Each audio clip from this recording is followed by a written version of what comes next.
Most people believe their salary protects them from inflation. They assume that as long as their paycheck keeps rising, they're safe. That assumption feels reasonable. It also happens to be wrong. If you're relying on your salary to keep up with inflation, you're already losing ground. Not because inflation is exploding, not because prices are spiraling out of control, but because inflation doesn't need drama to do damage. It works quietly. Most people don't notice the problem because nothing collapses all at once. Your income still shows up. Your bills still get paid. Life keeps moving forward. And that's exactly why this mistake lasts so long. People tell themselves they're fine because their pay went up a few percent. They see a raise and assume progress. They confuse motion with momentum.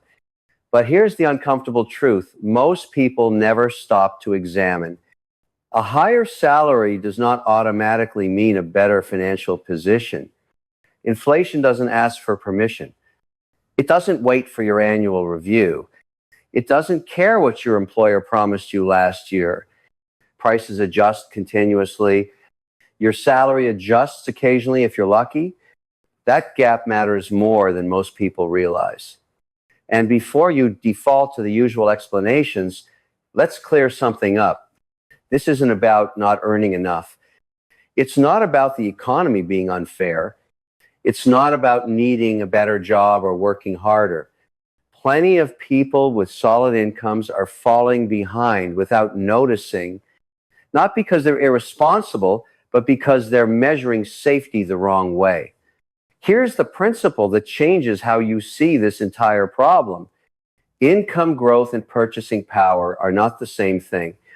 If your income only reacts to inflation instead of staying ahead of it, you are not stable. You are slowly eroding. That erosion doesn't feel dramatic. It feels normal. You don't wake up one day suddenly poorer.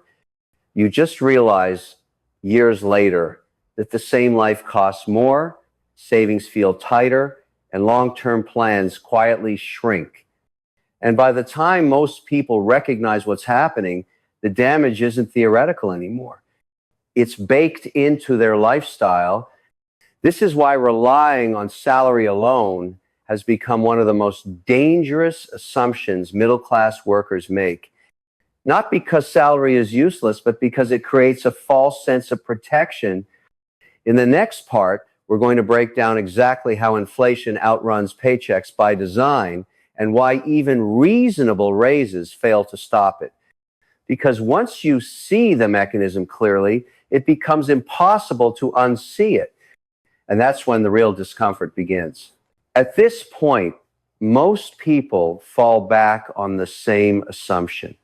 They hear inflation is rising and think that's what raises are for. They trust that cost of living adjustments will take care of the problem. That belief feels reasonable. It's also one of the most misleading ideas in modern personal finance. Cost of living raises sound precise. They sound scientific. They sound fair, but they aren't personal. They're averaged. Those numbers come from broad data sets designed to describe millions of households at once. They are not built around your actual expenses, your location, or your stage of life. And that difference matters. Most middle-class households spend the majority of their income on a small group of costs: housing, food, healthcare, insurance, transportation. When these rise faster than the average, and they often do, your real inflation rate is higher than the number used to justify your raise. So even when your income keeps up, your reality doesn't. This is where frustration quietly sets in. People don't feel reckless. They don't feel irresponsible. They feel confused. They did what they were supposed to do. They worked. They waited. They got the raise. And yet there's no relief. The paycheck increases, but so does everything else. the margin never widens. It just stays tight. That's not bad luck. That's math. And it's reinforced by timing.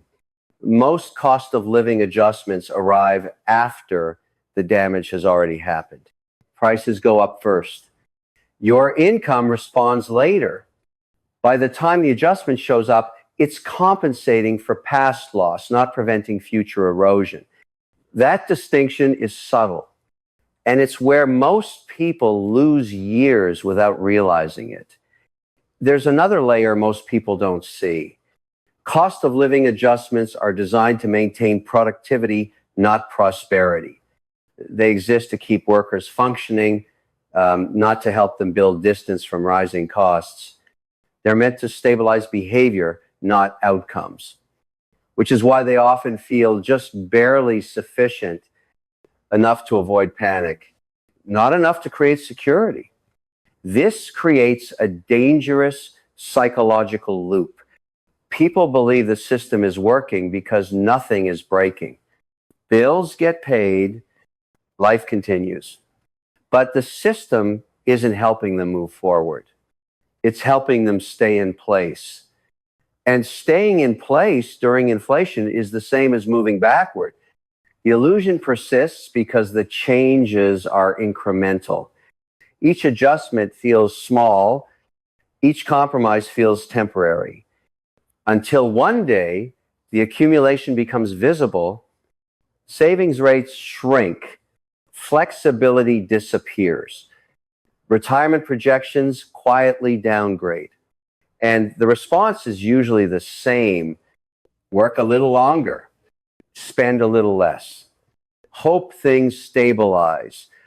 But inflation doesn't reverse itself on hope, it compounds. This is why people who rely entirely on salary adjustments often feel like they're constantly catching up, because they are.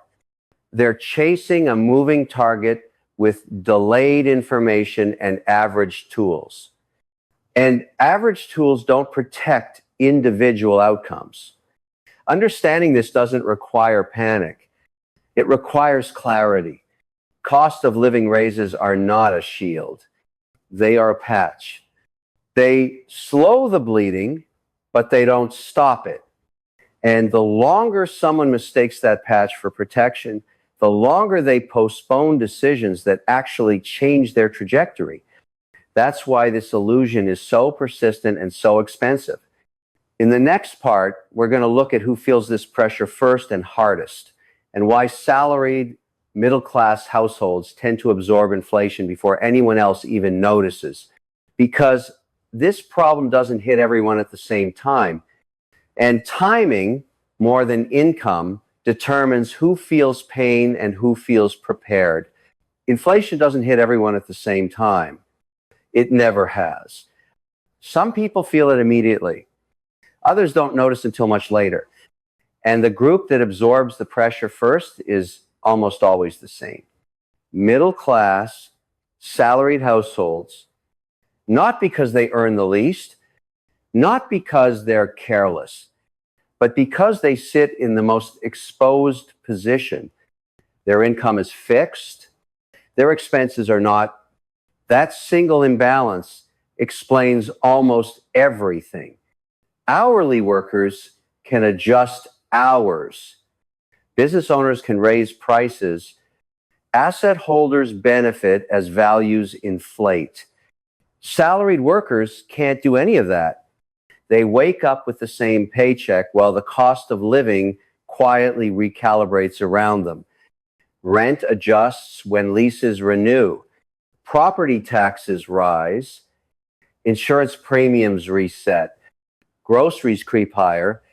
Utilities inch upward. Each change feels manageable on its own. Together, they compress the entire household budget. This is where the pressure starts. Middle-class families tend to carry the most obligations, mortgages, car payments, childcare, education costs, healthcare. These aren't optional expenses. They're commitments. And commitments don't shrink when inflation rises. They tighten. This is why the middle class feels squeezed long before headlines turn alarming. Not because they're doing something wrong, but because they have the least flexibility when conditions change. High earners can absorb increases without adjusting behavior. Lower earners often qualify for assistance. Middle class households sit in between, too stable to panic early, too exposed to stay untouched. So they compensate quietly. They reduce savings, they delay upgrades, they stretch timelines, not dramatically, just enough to keep things moving. That's how erosion hides. Another factor makes this worse. Middle-class workers are often paid for predictability, reliability, consistency. Those are strengths in stable environments. They become liabilities during inflation. When income is predictable, it's also slow to adapt. Negotiations take time. Approvals take longer. Meanwhile, expenses don't negotiate. They adjust automatically. This is why middle-class households are often the first to feel financial stress without immediately understanding why. They aren't failing. They're being compressed. And compression creates a dangerous illusion. From the outside, everything still looks fine. Bills are paid, jobs are stable, life continues. But internally, margin disappears. There's less room for error, less room for surprises, less room for opportunity. And that's the real cost. Inflation doesn't just raise prices, it reduces options. Middle-class households lose flexibility first. And flexibility is what allows people to respond intelligently to change. Without it, every adjustment becomes reactive. Cut here, delay there, hope next year is easier. But inflation doesn't reward patience. It rewards positioning. And salaried workers, by design, are positioned last. This is where people make the wrong conclusion. They assume the pressure means they need to work harder, ask for a raise, add a side hustle. Sometimes that helps. Often, it just masks the underlying problem because the issue isn't effort, it's structure. When income is rigid and expenses are fluid, the gap widens under inflation, quietly at first, then relentlessly. And once that gap exists, it affects everything else. Savings slow down. Investments get postponed. Long-term plans become negotiable. That's why inflation hurts the middle class before anyone else notices. And why, by the time it becomes obvious, the damage is already distributed across years. In the next part, we're going to look at where this pressure leads over time and why the real danger of inflation isn't what happens this year, but what it quietly steals from the future. Because short-term pressure is survivable, long-term erosion is not. The real danger of inflation isn't what it does this year. It's what it quietly takes from the future. Most people focus on the immediate effects. Higher prices, tighter budgets, less room at the end of the month. Those are uncomfortable, but they're manageable. What's far more damaging is what happens next. When inflation eats into income, the first thing that changes isn't spending, it's saving. People don't stop paying bills. They don't stop showing up to work.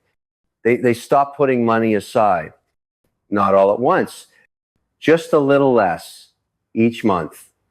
That reduction feels harmless, temporary, easy to reverse later, except later rarely comes. Because inflation doesn't pause to let savings recover. When savings slow down, investing slows down too. And when investing slows, compounding turns against you. This is where the real loss begins. Compounding is powerful when it works in your favor. It's just as powerful when it works against you. A few years of reduced saving doesn't just delay progress. It permanently changes the trajectory. Money not invested today doesn't just disappear. It loses decades of growth. And that loss is invisible in the short term. You don't feel it at 40. You barely notice it at 50. You feel it later when timelines shorten and options narrow. That's when people realize the cost wasn't inflation itself. It was how long inflation was allowed to quietly erode momentum. Another effect compounds alongside the financial one. Psychological fatigue. When progress feels slower every year, motivation changes. People become cautious, then defensive. They stop thinking in decades and start thinking in months. That shift matters. Long-term planning requires confidence. Confidence requires margin. Inflation removes margin first. Without margin, decisions become conservative, not strategic, not intentional. Just safe enough to get through the next year. And year by year, that mindset reshapes outcomes. This is why inflation creates a gap that never quite closes. Those who stay ahead maintain flexibility. They keep investing. They keep options open. Those who fall behind aren't failing. They're reacting. Reaction feels productive, but it rarely compounds. Over time, this shows up in one place everyone cares about. Retirement, not as a collapse, not as a crisis, but as disappointment. Plans shrink, timelines extend, expectations get adjusted downward. People tell themselves they'll work a little longer, spend a little less, make it work. And many do, but they also realize something uncomfortable. They didn't lose ground because of one bad decision. They lost it slowly by assuming stability where none existed. Inflation didn't steal their future overnight. It took it in increments small enough to ignore. That's why relying on salary alone is so dangerous over long periods.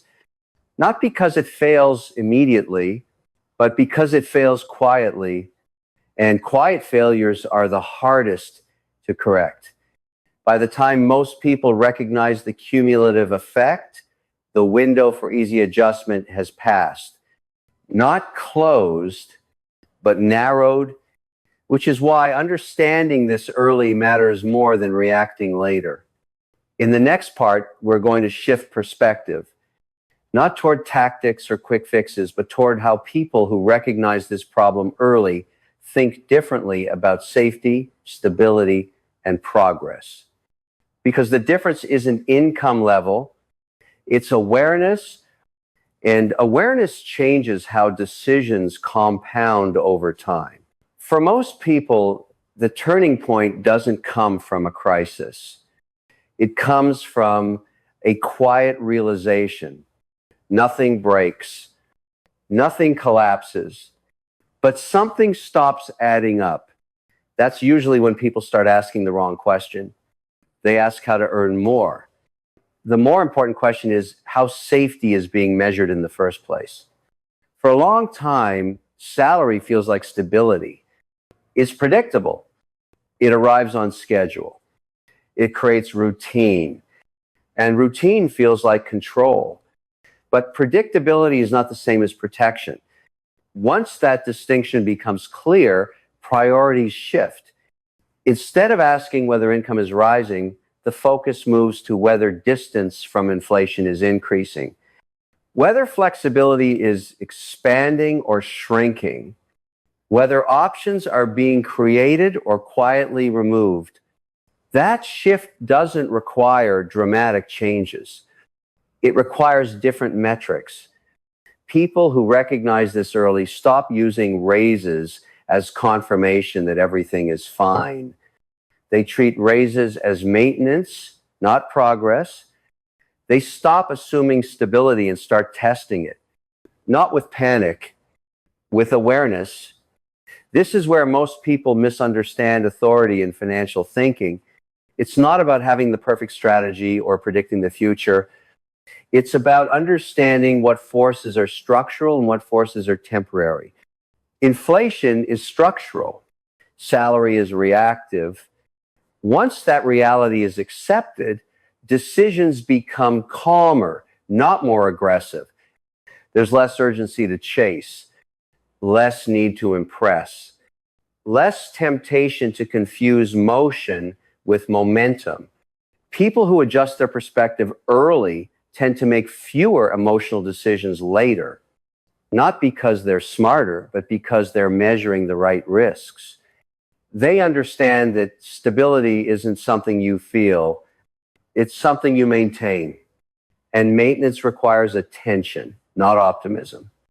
This perspective also removes a common source of anxiety. When progress is defined clearly, comparison fades. There's less concern about what others are earning or buying, more focus on resilience. That's the difference between reacting to inflation and positioning around it. One creates stress, the other creates options. Most people never make this shift because nothing forces them to. Life keeps working just well enough until it doesn't. Those who do make it rarely announce it. They don't look different. They don't talk differently. They simply stop assuming that income alone equals safety. And that single adjustment changes how every future decision compounds. In the final part, we're going to bring everything together, not with promises, not with tactics, but with a clear conclusion about what this assumption costs over time and why questioning it early is one of the few advantages still available. Most people don't fall behind because they make reckless decisions. They fall behind because they trust assumptions that feel safe. Few assumptions feel safer than a steady paycheck. It arrives on time. It increases occasionally. It creates the illusion of control. But inflation doesn't respond to illusions. It responds to structure. When income reacts slowly and expenses adjust continuously, erosion is inevitable. Not dramatic, not sudden, just consistent. That's why so many people are surprised years later, not by a collapse, but by how far expectations have shifted. Retirement looks different than it once did. Savings feel smaller than expected. Flexibility feels limited. Nothing went wrong all at once. It just never went right enough. This is the cost of assuming salary equals protection. Not panic, not failure. Opportunity cost. Every year spent relying on income alone is a year compounding, works less in your favor. Every delay narrows the window for adjustment. That doesn't mean the future is lost. It means it becomes more expensive. Most people don't notice this until they feel time pressing in. That's when urgency replaces strategy. But urgency is a poor substitute for awareness. The real advantage isn't higher income, it's earlier understanding. Understanding that stability isn't something you're given, it's something you measure, test, and maintain. Those who recognize this early don't need dramatic moves. They need clarity. Clarity changes how decisions stack. It changes what gets prioritized. It changes what gets ignored. And over time, those small shifts matter more than any single raise ever could. If this perspective feels uncomfortable, that's normal. Discomfort is often the first sign an assumption has been challenged. And assumptions, not circumstances, are what quietly shape outcomes. If you're serious about understanding how money actually behaves over time beyond headlines and surface level reassurance, this kind of thinking matters. Not because it's pessimistic, but because it's precise. This content is for educational commentary only, not financial advice. Most people don't fall behind because they make reckless decisions. They fall behind because they trust assumptions that feel safe. Few assumptions feel safer than a steady paycheck. It arrives on time. It increases occasionally. It creates the illusion of control. But inflation doesn't respond to illusions. It responds to structure. When income reacts slowly and expenses adjust continuously, erosion is inevitable. Not dramatic, not sudden, just consistent. That's why so many people are surprised years later, not by a collapse, but by how far expectations have shifted. Retirement looks different than it once did. Savings feel smaller than expected. Flexibility feels limited. Nothing went wrong all at once. It just never went right enough. This is the cost of assuming salary equals protection. Not panic, not failure. Opportunity cost. Every year spent relying on income alone is a year compounding, works less in your favor. Every delay narrows the window for adjustment. That doesn't mean the future is lost. It means it becomes more expensive. Most people don't notice this until they feel time pressing in. That's when urgency replaces strategy. But urgency is a poor substitute for awareness. The real advantage isn't higher income, it's earlier understanding. Understanding that stability isn't something you're given, it's something you measure, test, and maintain. Those who recognize this early don't need dramatic moves. They need clarity. Clarity changes how decisions stack. It changes what gets prioritized. It changes what gets ignored. And over time, those small shifts matter more than any single raise ever could. If this perspective feels uncomfortable, that's normal. Discomfort is often the first sign an assumption has been challenged. And assumptions, not circumstances, are what quietly shape outcomes. If you're serious about understanding how money actually behaves over time beyond headlines and surface level reassurance, this kind of thinking matters. Not because it's pessimistic, but because it's precise. This content is for educational commentary only, not financial advice.